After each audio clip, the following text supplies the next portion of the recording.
Ladies and gentlemen, this is TVP World. You're watching another edition of Break the Fake, where we debunk fake news and combat false narratives. I'm your host, Benjamin Lee, and let's get rolling. Now, the Russian military might be stuck in a quagmire on the front lines in Ukraine, but that doesn't seem to dampen their enthusiasm for celebrating victories in battle for territories they don't actually even control. It's a unique brand of triumphalism, partying over the capture of regions that are, just a minor detail, still very much under Ukrainian control. But hey, why let reality get in the way of a good old-fashioned Kremlin victory parade, right? In fact, the truth has never been a barrier for Russia when it comes to talking about its own power and imaginary success. Who needs facts or logic when you've got propaganda and a state-run media apparatus ready to rewrite history at a moment's notice? Case in point, a Russian Duma deputy Yuri Efonin, who recently declared with a straight face that Ukraine has been plotting to attack Russia since 1918. Yeah, you heard that right. Ukraine, a nation that was barely a flicker on the international scene back then, was apparently crafting an elaborate master plan to take down Mother Russia more than a century ago. Сегодня действительно знаменательный день, двухлетие с момента вхождения в состав Российской Федерации 4 регионов: Донецкой и Луганских народных республик, Запорожской и Херсонских областей. Во многом благодаря нашей армии эти регионы были вытащены из рук нацистско-бандеровской власти. Но, конечно говоря, и благодаря жителям этих регионов необходимо ответить, что десятки тысяч жителей этих регионов, как добровольцы, пошли защищать свою родину. Действительно, после Майданного переворота, очевидно, для многих стало ясно, что Киев сделает все, чтобы уничтожить жителей этих регионов. Но мы должны прекрасно понимать, и нынешние события подсказывают, что у украинских нацистов были и более долгоиграющие планы. Не просто уничтожение жителей, не просто захват Донецких и Луганских народных республик, но и фактически, если исходить из истории и посмотреть на планы, националистов в 1918 году, то они выстраивали планы и оккупации Краснодарского края, российского Краснодарского края, и хотели Ростовскую область оттяпать, и Курскую, Белгородскую. Недаром идут вот эти вот атаки. Кстати, они там в этих планах рисовали, что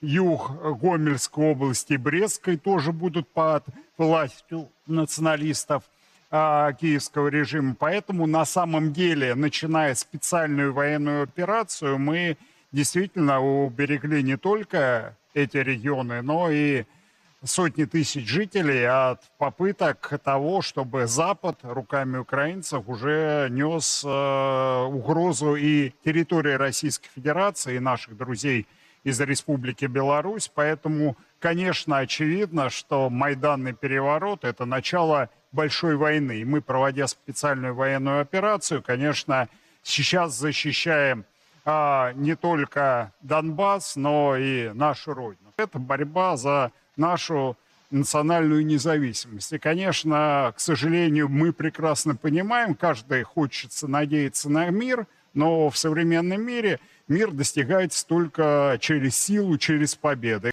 Это восстановление исторической справедливости, это соединение наших народов, и я думаю, что в рамках дальнейшей борьбы, сложной борьбы, в том числе с западным империализмом, мы эту борьбу обязательно выиграем, потому что ментально мы вместе.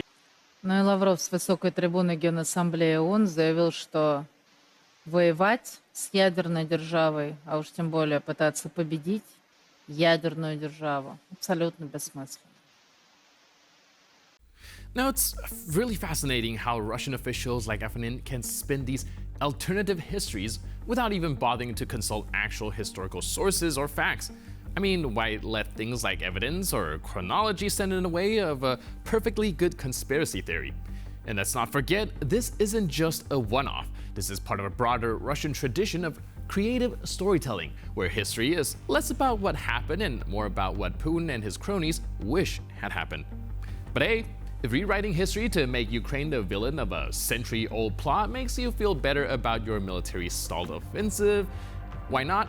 Who cares if it's laughably disconnected from reality? Reality is overrated anyways, at least in Russia.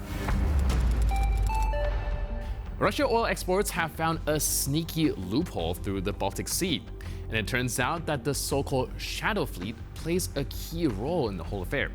According to a report by Finnish broadcaster Yle, around 600 ships are busy transporting Russian oil, and almost half of them belong to this mysterious fleet. Back in 2022, it was just 1 in 5 ships operating under the radar, but now, in 2024, it's every other ship. That's some impressive growth in the shady business of skirting sanctions. Now, these shadow tankers are basically pirates with a fresh coat of paint. They're not covered by Western insurance and don't bother with any annoying safety standards because who needs regulations when you're carrying crude oil across international waters, right? But while these tankers are bypassing sanctions like Olympic gymnastics, Russia is laughing all the way to the bank. They're selling oil to buyers willing to pay more than the $60 per barrel cap set by the West, funneling profits straight into the war machine grinding away in Ukraine. It's a win-win for Russia. Well, unless you count the part where those rust buckets are tickling environmental time bomb waiting to spill millions of barrels of oil into the ocean. But hey, what's a little environmental disaster when there's a war to finance, right? And well, this is awkward. According to the Kremlin's ever-eloquent spokesperson, Dmitry Peskov, Berlin hasn't actually requested a phone call with Putin. He's making it clear that apparently there's no point in such a conversation since, and I quote, "our relations have been reduced to zero and not on our initiative." Yeah, because Russia has absolutely nothing to do with the current icy state of affairs between the two nations. You invade Ukraine, hold Europe hostage with natural gas prices, and casually toss around nuclear threats, but no, let's blame Berlin for not wanting to chat. The German paper Die Zeit had reported that Chancellor Olaf Scholz was planning to speak with Putin for the first time in 2 years, just ahead of the G20 summit in Brazil. Now maybe Scholz thought it'd be a good idea to remind Putin of a little thing called reality, but alas, it seems like the Kremlin isn't too eager for such conversations. After all, what's left to talk about when your relationship is reduced to zero?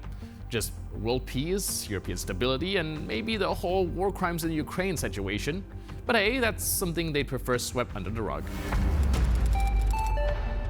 And well, Armenia is starting to reconsider its relationship with the ever so effective Collective Security Treaty Organization.